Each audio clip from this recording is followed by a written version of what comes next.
And this next fight, we got two veterans. Randy Brown is going to be stepping in the cage for the 20th time, and he's taking on the 40-year-old Nicolas Dalby.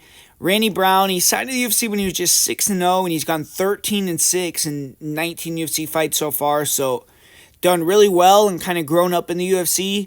And since 2020, he's gone 7-3.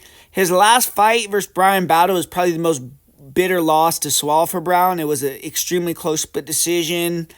I think Brown believes he won the fight, and on top of that, Brian Battle missed weight by 4 pounds and clearly used that weight advantage to push Brown against the fence. So that loss was pivotal for Brown, because if he would have won, it would have been 4 in a row for him.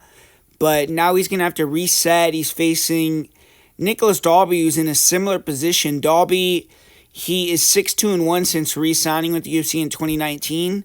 And he would be on a 5-fight winning streak himself had he gotten his hand raised his last fight, where he lost split decision to Hinat Fakhretdinov in a fight almost everyone besides the judges felt Dalby did enough to win. But Dalby's going to have to put that in the rearview mirror, and we'll see who gets back in the winner's circle in Kansas City. But, man, this fight, I'm going back and forth on it. I'm kind of struggling to get a good read on it, because I feel like Randy Brown is far superior as a fighter overall skill-wise. It's just Nicolas Dalby has that gas tank. He has that heart.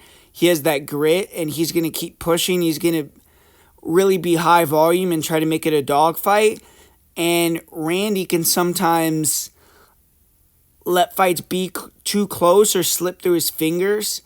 And Nicolas Dalby's the type of fighter that could take advantage of that type of thing. So to me, it makes Nicolas Dalby a live underdog in this spot. But at range, Randy Brown is going to have a big advantage. Technically, he's going to be the speedier fighter, the longer fighter. He has more weapons. He has better weapons.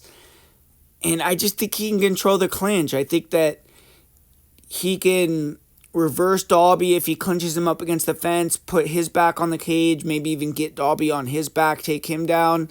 And I think Dalby's going to struggle to take down Randy Brown in this fight. I imagine that Randy Brown is going to be putting emphasis on his cage wrestling after the last fight versus Brian Battle. So going out here and getting held against the fence for the majority of the fight again versus Nicolas Dalby would definitely be a bad look for him. And I think Randy Brown's one of those fighters that goes in the lab and gets better and corrects the mistakes that he made in previous fights, and he's always been able to do that. Dalby, he's going to make it gritty, and he's going to make it probably competitive, but I just feel like Randy Brown is going to have the bigger moments when they're at distance, and I think he can control the clinch and get the better of the exchanges, maybe mitigate a lot of the control time for Dalby and maybe match him with some of his own control time and keep the fight standing. So Randy Brown is my prediction.